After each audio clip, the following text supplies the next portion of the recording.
देखो आज तारीख 17 तारीख सारा ओडिशा चक बंद अच्छे, ओडिशा बंद अच्छे। ए बीजेपी सरकार अयोग्य सरकार, ए मोहन माझी सरकार अयोग्य सरकार।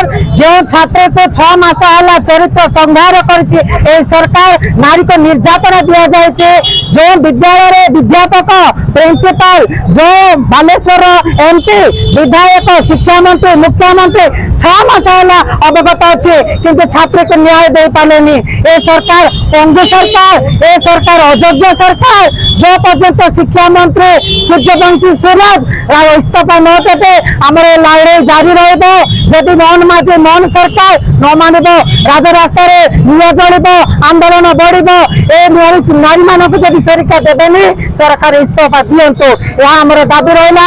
आज राजरास्ता सब नारी मैंने अनैते 8टी दल सब एकजुट होगी आंदोलन करुचु, स्ट्राइक बंद करुचु।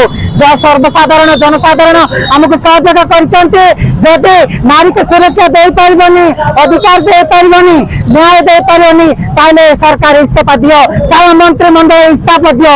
ए सरकार अयोग्य सरकार मोहन माझी छी छी, मोहन माझी छी छी, नारी विरोधी मोहन माझी छी छी।